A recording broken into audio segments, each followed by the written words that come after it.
Hey guys, welcome to another Dota 2 hero guide by Relax You're Fine. Today we'll be discussing Oroth, the Winter Wyvern, an intelligent support hero that can get a ton of kills early. She's all about hanging back and using her long range to provide support fire. If her allies are in trouble, she can disrupt the fight with her heal and her amazing ultimate. Let's take a look at her spells. Arctic Burn, her first spell, lets the Winter Wyvern take to the skies and gain unobstructed movement and a huge attack range bonus. Anything she hits receives a debuff that slows the enemy and chips a percentage of their health for the next couple of seconds. Arctic Burn grants 400 extra vision during the nighttime. In the early game, the range and slow helps allies set up kills easily, while in the late game, the percentage damage she deals can cut through the tankiest of foes.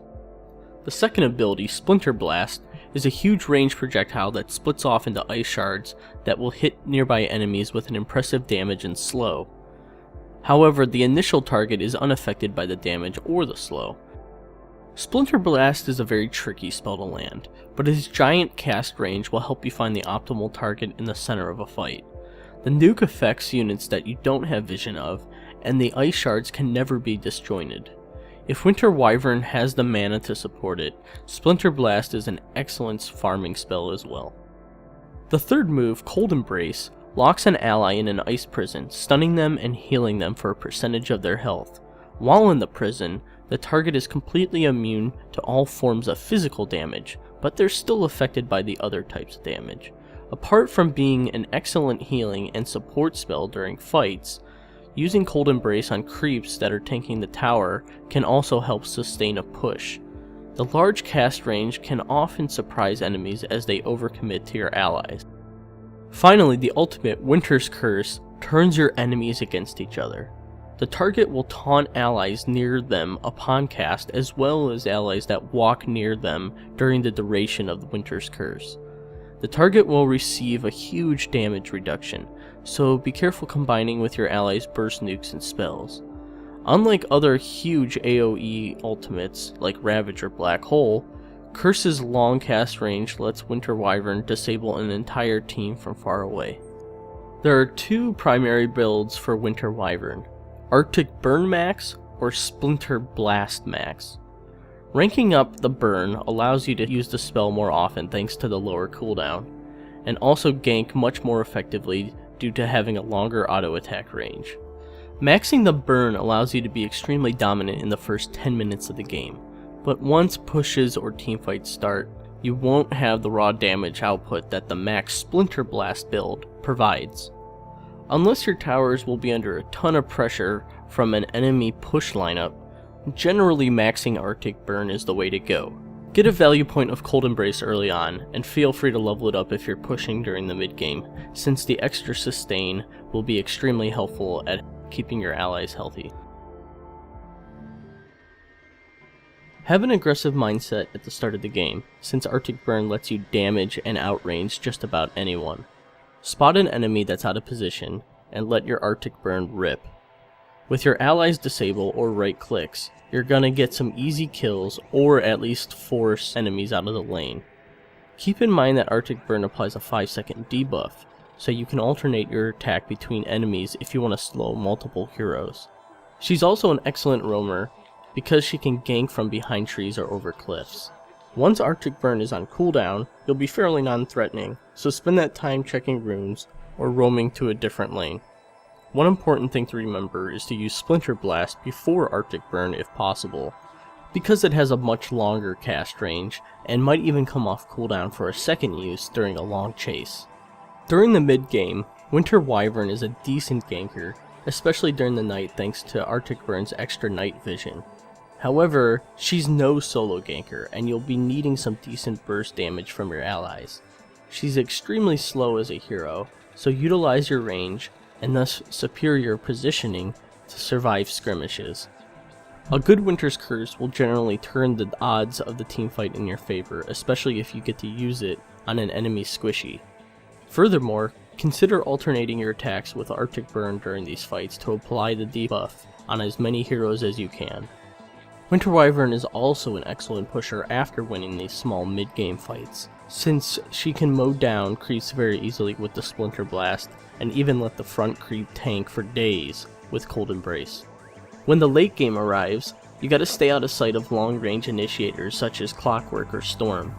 By now, you should have some excellent defensive utility items, such as Glimmer Cape, Mech, or Yules.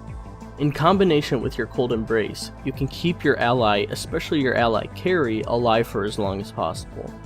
Between all the chaos, don't forget to constantly throw out Splinter Blasts, and use Arctic Burn as much as possible because of the percentage base damage.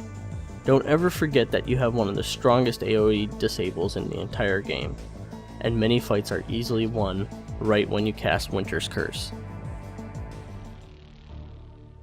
True Winter Wyvern's biggest problem are her need of heavy mana regeneration and the fact that she's excruciatingly slow.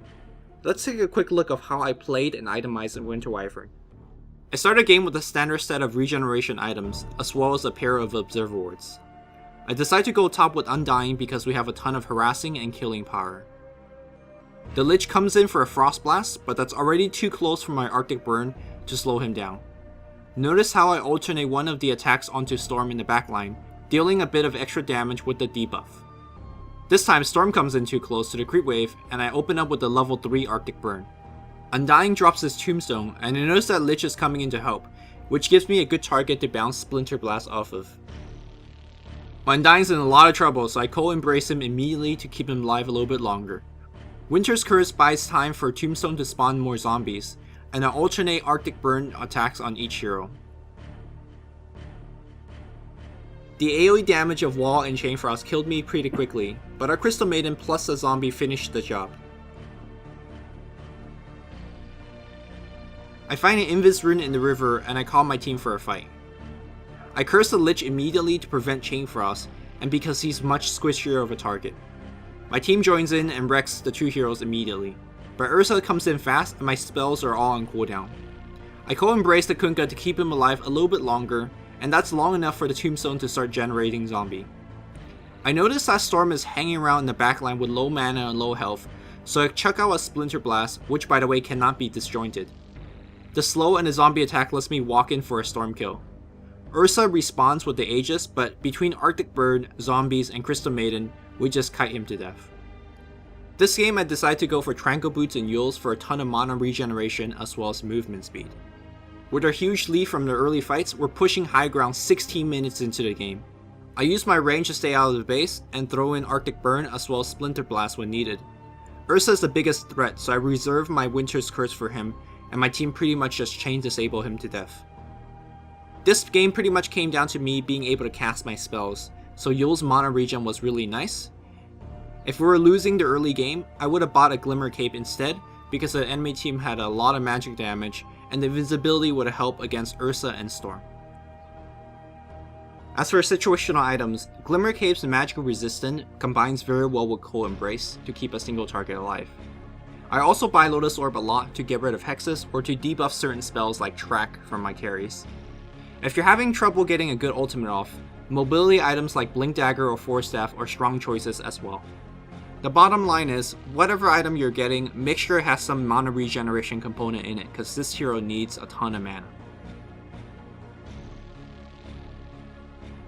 To summarize Winter Wyvern, here's 3 things you should remember for your games. Number 1. Arctic Burn's damage output is done in the form of a debuff. When possible, you should try to alternate your attacks onto different enemies to deal as much damage and slow as possible. Number 2. Cold Embrace is an excellent pushing spell because you can sustain your allies and keep the creep wave alive for longer.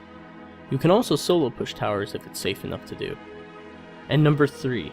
Try to use Splinter Blast before Arctic Burn, since the cast range of your nuke is much longer, and it's likely to come off cooldown for a second time during the chase down.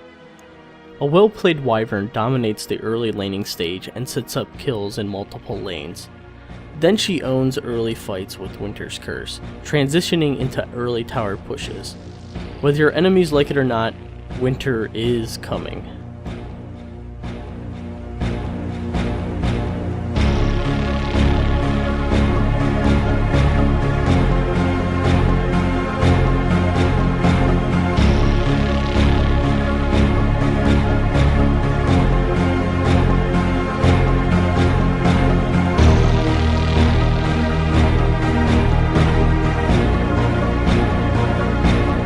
Hey guys, this is Luminous from Relax Your Fine, and thank you for watching our guide on Winter Wyvern. If you guys like to see more of these guys, please subscribe. Our next week's guide is going to be on Storm Spirit. It's in the bag!